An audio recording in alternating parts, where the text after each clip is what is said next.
How do? It's been several months since I posted any kind of vlog or update or made anything creative whatsoever. But here we are. Here is my Woodland Mills HM130. I'll do a little bit of a review here. It's got a custom paint job because that factory green just really didn't blend well out here. And so yeah, there it is. It's a little better. I got a little more work to do on the mill base down here, but I think it's good enough to go. On the back side, I need to add some tar and turpentine and some cosmoline to protect that wood a little more. But this is pretty much it. Yesterday I got my first log up there and just put it through its paces and worked like a champ. Still got several things I need to do. I've got this debris down here, but eventually here I'll be building a platform out to walk on and also stack wood on. And over on this side I've got some temporary ramps. They're not in their position right now because you can't have them up on the rail when you're milling. But this first piece I got up here is a piece of dead ash. Pulled it off the ground and got it stuck up there. Got 4 sides on it. I'm going to trim a little bit more, but make some 6x6s to replace these. I'll put some posts in the ground here and here, have the ramps going down, then I'll have a hinged 2x4 by something or other that I can lay up, winch up a log, fold those out of the way to walk around. When I bought the mill, I bought all the doodads. I bought the this crank, the ratchet roller, whatever you want to call it. That's shockingly effective. I didn't expect a lot, but I was pleasantly surprised. Once it's in position, you take your cable, roll it over the log, and then back under to the frame, and just ratchet away. And it just creeps the log up on there, rolling it. It's not hard at all. It's not a big workout or anything like that. So that's pretty simple and smart. But I'll have some other video on here showing you some parts. But the only kind of thing that's a little funky is I think I might need to do something with the water mechanism. From the factory, this valve, I've not had much luck just on this timber working out the flow that comes out here, right here. It's either nothing or a jet of water. So I've seen some guys change some stuff around, and also the factory hose. I tried both of them in both configurations. There's not enough hose to allow the get around here. There's not really enough hose to allow the blade guide to go out as close to the wood as possible. So yeah, they sent 2 lengths. Neither one of them did great, so that's about the best it is. But I'll be working on that plumbing. Battery in it, starts up like a champ. I was surprised that Kohler engine is shockingly quiet, even at high idle. It's pretty great. I bought this before that invisible tax of inflation hit a couple years ago, so this has been parked until recently. But anyway, so that now runs, but now they have a power head control to raise it and lower it. This isn't bad for what I'm doing. The hand crank's just fine. Back then, if it was available, I would have bought it, but now I'm probably not going to drop the $700 or $800 or whatever it is. yeah, I'll set this up and do a little bit of milling and go from there. But before that, I'll show you some things I want to work on. I have all this drop here that everybody gets.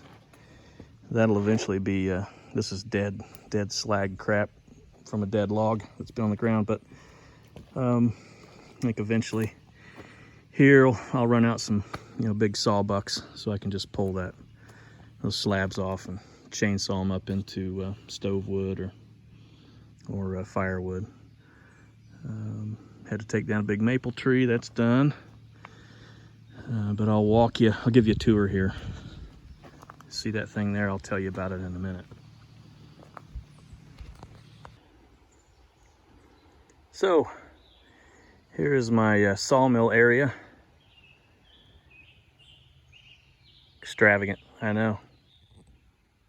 But I gotta get logs to the mill, and I can't justify the $4 billion to buy a tractor with a front end loader to lift logs and put them on the mill.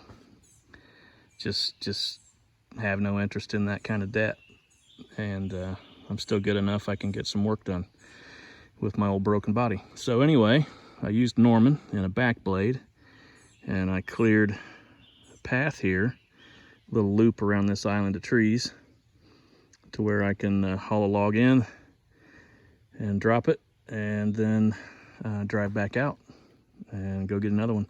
But I'll take you on the tour.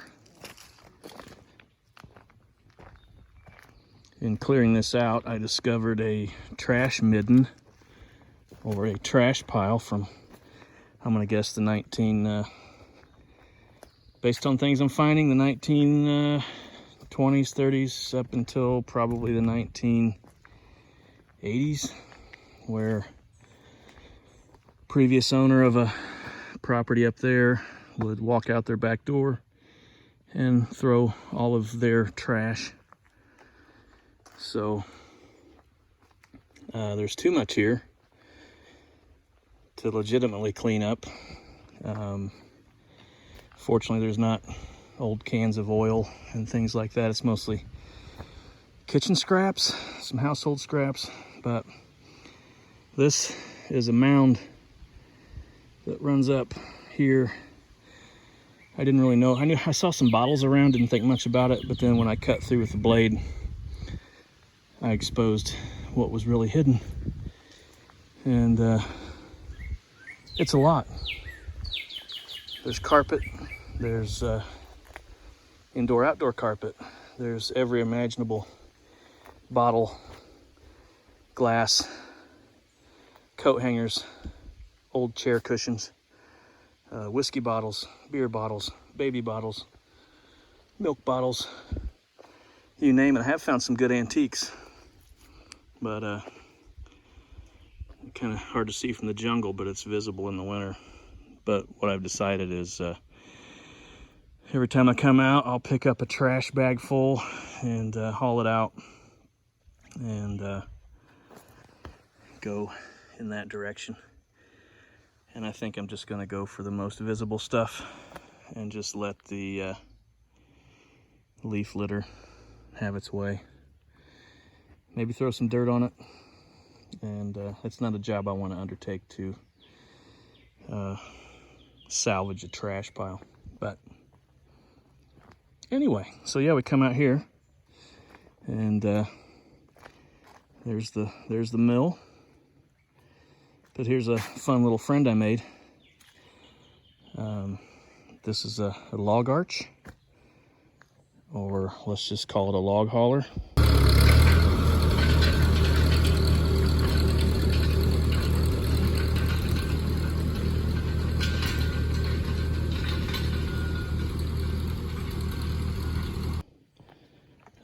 The mill will do 30-inch logs. I can cut a 20-footer if I put the extension on. Most of my logs are probably going to be 12 feet, 12'6", something like that. So, but this will handle a 20-footer or a 12-footer. There's some videos on YouTube you can watch. I might post a video on hauling a log with it, but essentially you I use Norman to back this up and straddle a log, and then you tip this end up in the air, which drops that into the log. Hook your chain around it, and then with that giant lever right there, which is the top tube, pull that down. It'll raise the log and cause it to you make it back heavy, so most of the weight's on the back past the axles. So what that does, it causes the log to pop up into that arch right there, the little arc of metal, and you cinch your log down, and at that point all the weight's on the wheels and not on the tongue of the tractor. And then haul where you want. But I hadn't welded in several years, and it probably shows. I think it's maybe been 4 or 5 years since I broke the welder out, but welds are kind of crappy looking, but those dudes are sound. And yeah, so come in from the log yard, come up, come around, and then pull down there, and then I can back right in, drop the log, pull out,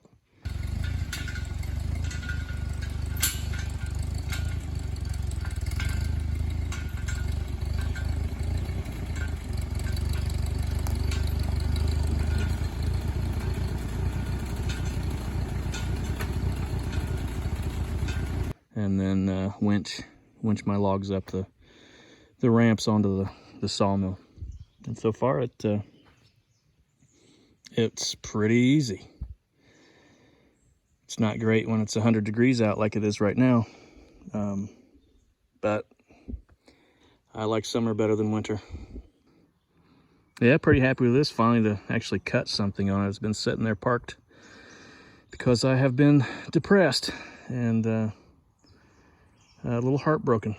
But anyway, pull my pants up and move on, like my dog would want me to do. Anyway, I'll get the saw in here, show you some stuff.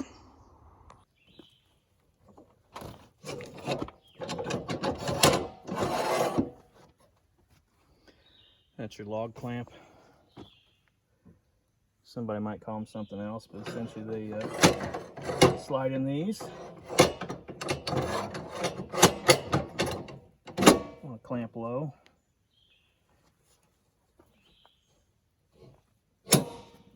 And so that's that. That'll hold your log up against the stops.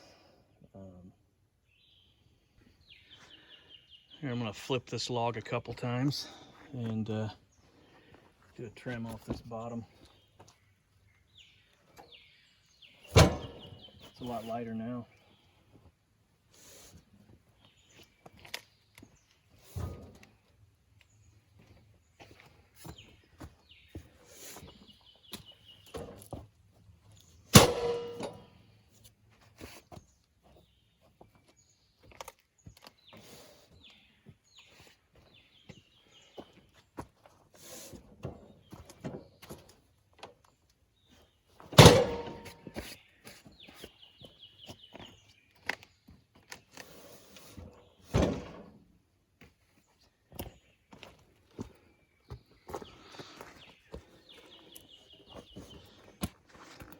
Well, let me show you the log stops. So there's your log stop. Generally when you're rolling a log for your second cut, you want to put in your larger, longer log stops. But once you get that, we call that a bunk, once you get that milled down to a respectable size, you drop these shorter ones in, and I try to go as low as I can. I've got two here, one here and one here, and I've got that bunk, where am I? Oh, one down there, one here, and I got that bunk for the mill flipped around so I can utilize the ratchet to load logs. So anyway, so yeah, you bring your bring the dog up to that stop, and then up to the other stop, and then you go around and set your clamps in. And I'll set, since I got 2 stops, I'll set the first one, and I'll come down and set the one closest.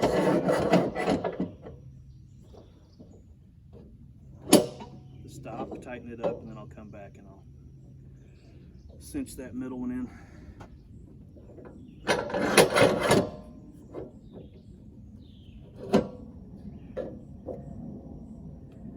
So that's that.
So there's a true 6x6.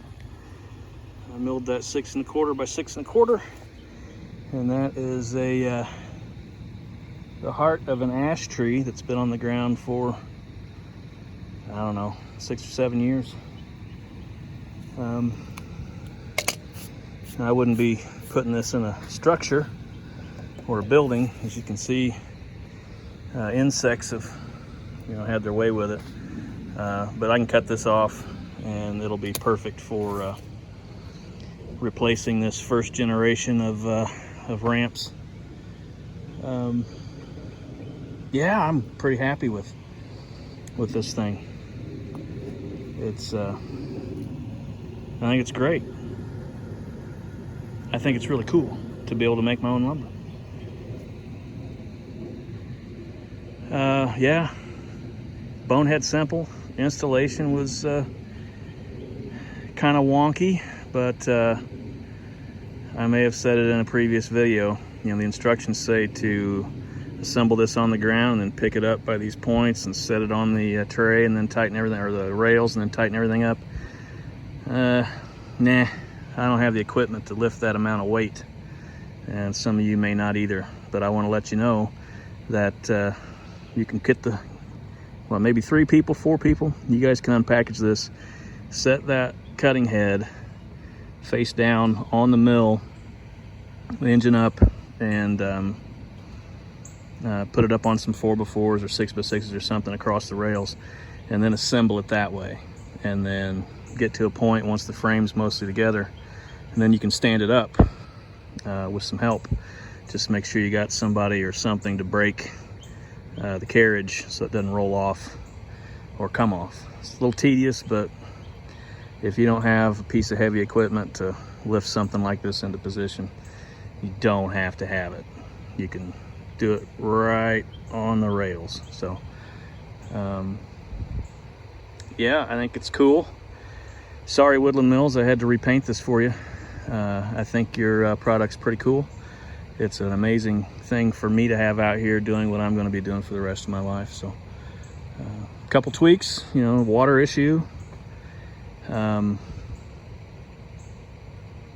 think that's it. Oh, the way I've got it set up, I have to roll it all the way to the end here, the end of the cut, to fill the water reservoir and fill the gas tank. But I think I'll probably get a transfer pump to fill the tank. And I don't know, I got a bunch of 5-gallon cans I use. I guess I could use a 2-gallon can and do things, but I've never been the sharpest tool in the toolbox. Anyway, I'll make it easier so I'm not climbing on a ladder or, you know, crawling around this like a monkey. Because I don't want to die too early, says the man that's like 30 pounds overweight. Anyway, yeah, I'll piece this together and I'll show you some pictures of the pond and that kind of construction. As usual, these videos that I'm doing these days aren't real fancy and aren't real sexy and don't have a lot of cool camera work because I'm just working, and I know some of you like to follow along, and I apologize for not having a lot of content out there, but frankly I don't make any money off of it, and it's work to make the content. And yeah, but I still enjoy show and tell, a 5-year-old at heart. And with that, I'll just let you watch some stuff, and thanks for watching.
Eventually.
You can be mad as a mad dog at the way things went. You can swear and curse the fates. But when it comes to the end, you have to let go.